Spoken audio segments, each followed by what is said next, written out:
नमः शिवाय गुरवे सच्चिदानन्दमूर्तये निष्प्रपञ्चाय शान्ताय निरालम्बाय तेजसे। हरिओम प्रभु जी। आज के इस प्रश्न परिषद में आप सबका स्वागत है। आज का प्रश्न भावनगर गुजरात से नगीनदास पिठवा जी का है। उन्होंने पूछा है, जगत में बहुत से दर्शन एवं मत प्रवर्तमान है। इस जगत में बहुत से दर्शन एवं मत प्रवर्तमान है, तो कौन से धर्म से, कौन से मत से, कौन से पथ के द्वारा मोक्ष प्राप्ति होगी, इसका निर्णय कैसे करें, इसका समाधान क्या है। देखो प्रभु जी, दो बातें पहले तो हमें समझ लेनी चाहिए कि हमें मोक्ष चाहिए है क्या हमें मोक्ष चाहिए या हम और कुछ चाहते हैं। आपके प्रश्न का जवाब इसी में है कि हम मोक्ष चाहते हैं या और कुछ चाहते हैं। तो कहा कि चलो मान लेते हैं कि नहीं, हम तो मोक्ष ही चाहते हैं। अच्छा, तो मोक्ष का अर्थ क्या है, मोक्ष के रूप में आप क्या चाहते हैं। हरेक मत की, हरेक पंथ की, हरेक संप्रदाय की, हरेक धर्मावलंबियों की मोक्ष के बारे में अलग अलग व्याख्या है। जिस व्याख्या के अनुसार हमें जो चाहिए उसके अनुसार हमारा आचरण होना चाहिए। जैसे समझो कि धर्मावलंबी लोग, जो धार्मिक लोग होते हैं, पंडित पुजारी इत्यादि जो धार्मिक लोग होते हैं, होना ही चाहिए, इससे अंतःकरण शुद्ध होता है। लेकिन वह क्या चाहते हैं, हम धर्म करेंगे, हम पुण्य कमाएंगे, इतना दान करेंगे, इतनी सेवा करेंगे, इतना ये करेंगे, इतना वो करेंगे, इतना कर करके हम बहुत सारा पुण्य पैदा करेंगे तो हमें जो चाहिए मिल जाएगा। क्या चाहिए, सुख चाहिए। कैसा सुख चाहिए, लंबा चले ऐसा, माने कि स्वर्ग चाहिए। तो उनके लिए स्वर्ग ही मोक्ष का हेतु हो गया, मतलब मोक्ष माने स्वर्ग। और हमारे शास्त्र में, गीता जी में इत्यादि अनेक शास्त्रों में कहा है, क्षीणे पुण्य मर्त्य लोके विशन्ति। पुण्य क्षीण हो जाएगा, खर्चा हो जाएगा पुण्य, जितना आपका पुण्य बैलेंस है उतनी देर तक आपको स्वर्ग के सुख भोग प्राप्त होंगे। लेकिन जैसे ही आपका पुण्य समाप्त हो गया, आप वहां से निकाल दिए जाओगे। ये तो 5 स्टार होटल जैसा है, तो उसको तो स्वर्ग चाहिए। तो उसके लिए मोक्ष, अगर आपको स्वर्ग चाहिए तो आप धर्मावलंबी ही मात्र बन के रह जाओ, बस सेवा करो, ये करो, पुण्य कमाओ, मंदिर बनवाओ, धर्मशाला बनाओ, बागीचा बनवाओ, दान दो, बच्चों को पढ़ाओ। ये गलत नहीं है, बहुत सही है, ये होना ही चाहिए और करना ही चाहिए। लेकिन इस करने के पीछे हमारा आशय क्या है, हमें ये समझना चाहिए। तो धर्म करेंगे तो जैसे धर्म का आलंबन, उसके तो स्वर्ग ही है उसका डेस्टिनेशन, उसका ध्येय, उसका लक्ष्य। और अपने इष्ट के हिसाब से भी अपना मोक्ष माने क्या, हमें क्या प्राप्त करना है। आप कोई लोक चाहते हैं क्या, जैसे समझो कि पक्का वैष्णव है तो वैकुंठ धाम गोलोक चाहेगा, या वैकुंठ धाम चाहेगा, गोलोक चाहेगा। कोई पक्का शैव है, शिव भक्त है, तो वह कैलाश जाना चाहेगा, शिवलोके महीयते, शिव के लोक में वो विचरण करता है, खुशी खुशी वहाँ पर रहता है। और राम का भक्त है तो वह साकेत लोक चाहेगा, देवी का भक्त है, हनुमान जी का, अपने अपने इष्ट देव के अनुसार हम उसके लोक में रहना चाहेंगे। उसके लोक में भी कैसे रहेंगे, लोक प्राप्ति होगी और फिर हम उसके निकट रहना चाहेंगे तो सानिध्य प्राप्ति होगी, उसके जैसा बनना चाहेंगे तो सायुज्य प्राप्ति होगी। तो ये सब मोक्ष के अलग अलग प्रकार उस जगह माने गए हैं। वो लोग चाहते हैं कि इसी का नाम मोक्ष है और ये हमें चाहिए, हमें गोलोक में वास मिले, हमें अक्षर वास मिले।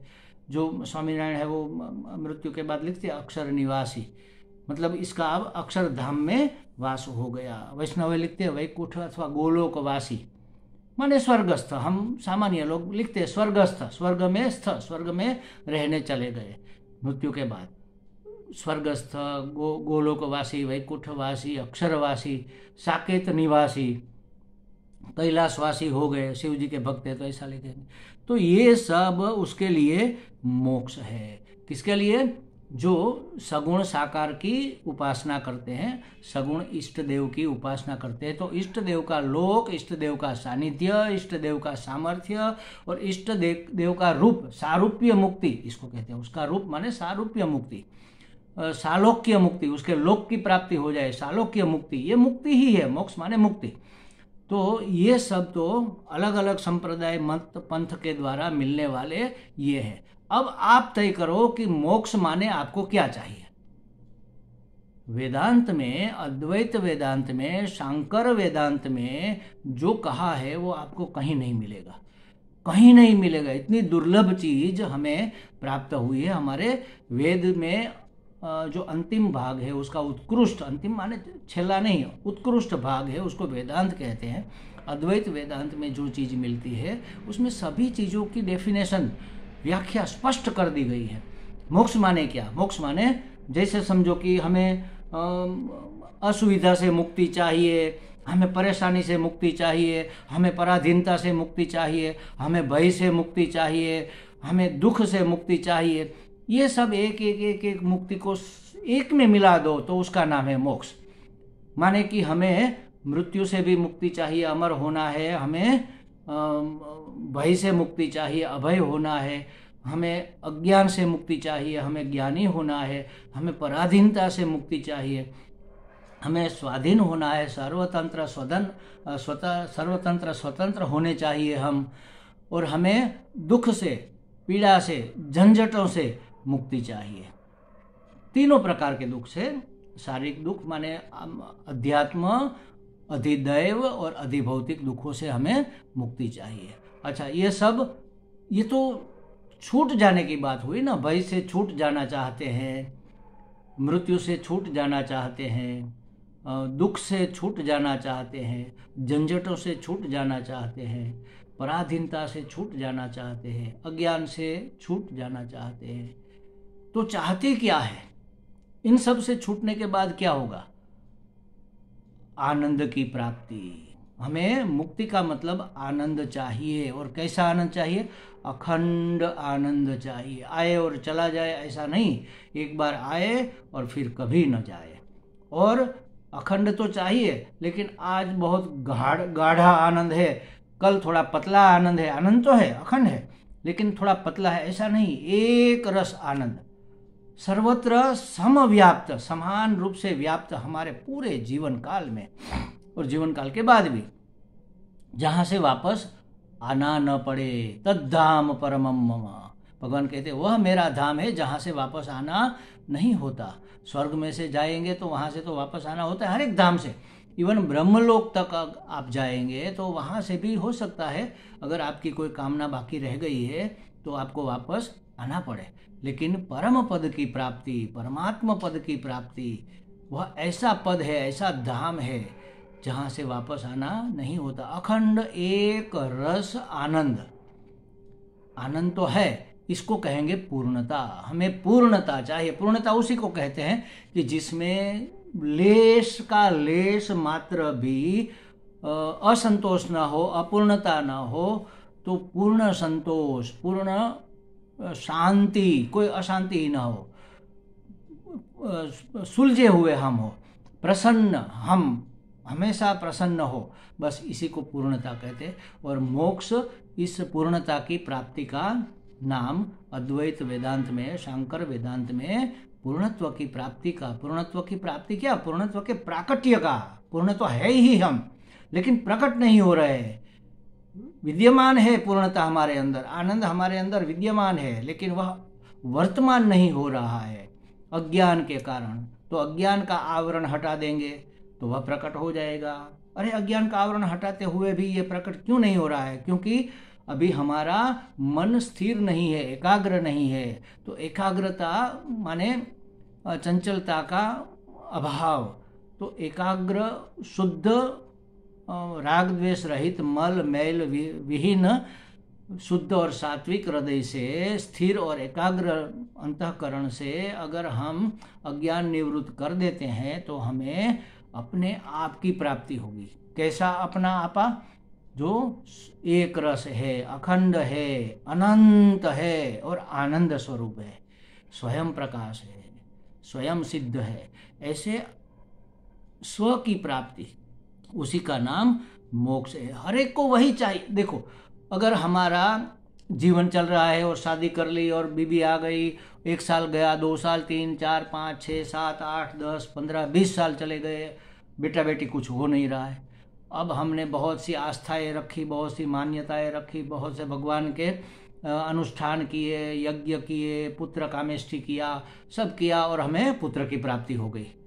अच्छा, माँ को जब बेटे की प्राप्ति होती है कितना प्यारा लगेगा। 20 साल तक जिसका इंतजार किया, इतने पत्थर जितने उतने देव बनाकर उसकी पूजा की, तीर्थ यात्रा में कुछ बाकी नहीं रहा, इतने संतों के आशीर्वाद लिए, इतना अनुष्ठान किया, तब ये पुत्र रत्न प्राप्त हुआ।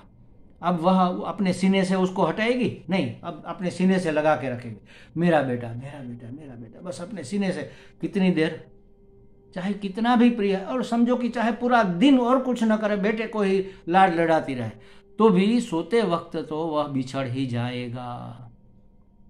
चाहे कितना भी प्रिय हो, लेकिन अगर वह दूसरा है तो हमेशा नहीं रह सकता, पूर्ण रूप से आपका रहेगा। अभी तो बेटा है, रहेगा, जब थोड़ा बड़ा हो जाएगा फिर ये संसार में सबकी एक ही फरियाद होती है, अब बेटा हमारा नहीं रहा, बहू का हो गया, क्योंकि उसके प्रेम में बहू ने अपना हिस्सा काट लिया। माता का हो गया, पिता का हो गया, भाई का हो गया, मित्रों का हो गया, थोड़ा बड़ा हो जाए, खेलने जैसा हो जाए, अब बाहर बहुत घूमता है, घर में टिकता ही नहीं, बैठो घर में। क्यों? क्योंकि हम चाहते हैं कि वह सिर्फ हमारा हो। लेकिन इस संसार की कोई चीज हमारी हो नहीं सकती, कभी हुई नहीं, कभी होगी नहीं, और अगर हो गई है तो वह कभी नित्य हमारी रह सकती नहीं, टिक सकती नहीं, स्वभाव ही नहीं है। हम ही हमारे हो सकते हैं और हमसे मिलने वाला आनंद ही अखंड एक रस आनंद हो सकता है। दूसरा तो दिख रहा है, क्या करें? अब अज्ञान को निवृत्त करो, ज्ञान प्राप्त करो कि दूसरा नाम की कोई वस्तु है ही नहीं, एक और एक अखंड आत्मा के सिवा और कुछ नहीं है। सब कुछ आत्मा ही है, आत्मा के अंदर ही सब समाया हुआ है। जैसे आकाश के अंदर ये सब सृष्टि है, उसी तरह आत्मा के अंदर सभी कुछ आत्मा ही बना हुआ है, आत्मा के अंदर ही है। ओतप्रोत है आत्मा, और आत्मा तो मैं हूँ, तो दूसरा कहाँ रहा? अब कोई दूसरा नहीं रहा। बस ऐसा अखंड आनंद जहाँ हमें कोई पराया न लगे, जहाँ हमें कोई अप्राप्त न हो कोई चीज़, जहाँ हमें कोई भय न हो, जहाँ हमें कोई पराधीनता न हो, सर्वतंत्र स्वतंत्र हम हो जाए और अखंड एक रस आनंद में अवस्थित हो जाए। इसको वेदांत में, अद्वैत वेदांत में, शांकर वेदांत में मोक्ष की प्राप्ति कहते हैं।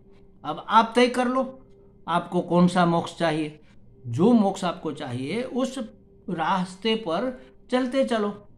एक गलती और हम करते हैं कि हमने तय कर लिया कि नहीं, हमें यही रास्ता ठीक है, फिर थोड़ा चलने के बाद किसी और की बात सुनेंगे, कहीं प्रवचन, कहीं वीडियो, कहीं कुछ कहीं पढ़ लिया, लेकिन अरे ये तो बहुत अच्छी बात है, चलो थोड़ा उस रास्ते पर भी चल कर देखें। तो क्या होता है महाराज, थोड़ी देर इस जगह, थोड़ी देर उस जगह, थोड़ी देर उस जगह, कभी पहुंच नहीं पाएंगे, बहुत देर हो जाएगी। एक घटना मैंने पहले भी कही थी।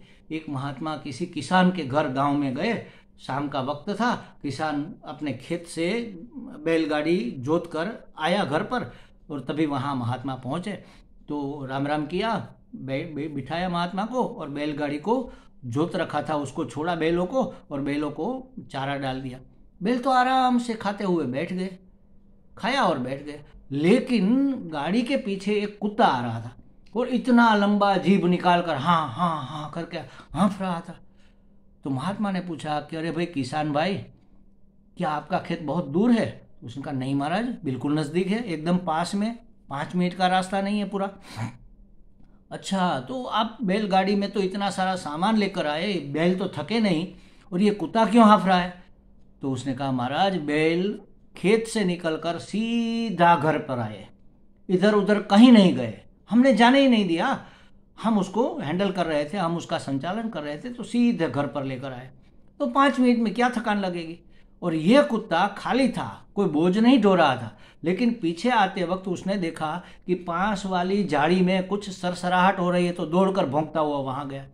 वहां कुछ नहीं मिला, वापस आ गया, बैल के गाड़ी के पीछे लग गया। फिर देखा कि उधर से कोई आदमी, कोई भिखारी जैसा कोई आदमी जा रहा है काला सा, तो भौंकता हुआ उसके पीछे 1 किलोमीटर तक दौड़ कर गया। फिर वापस आया, फिर आगे जाकर देखा तो कोई दूसरा कुत्ता, तो उसके साथ झगड़ने में रहा, उसके पीछे पीछे वाँव वाँव करता भागा। फिर वापस, ऐसा करते करते 5 मिनट का रास्ता, आधे किलोमीटर का भी नहीं, 5 किलोमीटर का रास्ता इस कुत्ते ने 25 किलोमीटर दौड़कर तय किया। देखो यही हमारी दशा है महाराज। उस कुत्ते की तरह हम कभी वहां पर सरसराहट होती है तो वहां दौड़ कर जाते हैं। ये दिमाग की खुजली है महाराज। किसी ने ये बात कह दी तो हाँ ये बात ठीक है, चलो इसको सुनते हैं, इसके बारे में सोचते हैं, इसकी राह पर चलते हैं। फिर दूसरे ने, अरे हाँ हाँ ये अच्छी बात है, ये अच्छी बात है, इसकी मैं ये नहीं कहता, लेकिन अगर आपको विवेक नहीं है तो सिर्फ एक अपने गुरुदेव के अपने तय किए हुए रास्ते को कभी मत छोड़ो। अगर आपके पास विवेक है, आप सबकी ओर देख लो, सुन लो, कोई बात नहीं, उसमें से जो आपके अनुकूल है, आपको सहायक है, वह चीज ले लो। लेकिन इतना विवेक ही कहाँ पर है कि हमारे लिए क्या सहायक है क्या नहीं है। प्रश्न के ऊपर से, कई लोगों के प्रश्न आते हैं, उसके ऊपर से हमें पता चल जाता है कि ये अभी भटक रहे हैं।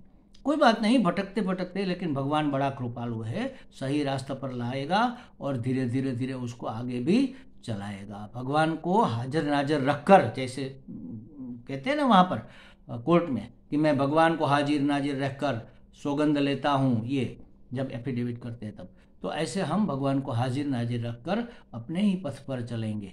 हमें क्या मोक्ष चाहिए, कौन सा मोक्ष चाहिए, कैसा मोक्ष चाहिए, मोक्ष माने हमें क्या चाहिए, उसको पहले तय करो विवेक के हिसाब से। हमें सुख चाहिए और मात्र सुख चाहिए, अखंड एक रस आनंद चाहिए, पूर्णता चाहिए, कोई कमी हमें मंजूर नहीं। बस इसी एक लक्ष्य की प्राप्ति कहाँ पर होगी, यह सोचो, यह देखो, यह सुनो, तो आपको पता चलेगा कि ये शांकर वेदांत, अद्वैत वेदांत में ही संभव है। तो फिर उस रास्ते पर आप चल पड़ो। अगर आपको वैकुंठ चाहिए, कोई बात नहीं, ये भी अच्छी बात है, भगवान ने सभी ये स्टेशन बना के रखे हैं। जितना आपका अधिकारित्व होगा वही आपको पसंद होगा। अगर अभी आपका अंतःकरण, इसलिए आपकी बुद्धि, आपका आपा इस लायक नहीं है कि आप अद्वैत को पचा सके, तो आप द्वैत में, सगुण साकार में आपकी रुचि होगी, कोई गलत बात नहीं है, बहुत ही बढ़िया बात है, ये भी बहुत ही बढ़िया बात है। धीरे धीरे वही आपको यहाँ पर लेकर आएगा। तो क्या चाहिए, इसके हिसाब से मोक्ष को हमें समझना होगा। हमें लगता है पिठवा जी को कुछ स्पष्टता हो गई होगी। हरि ओम।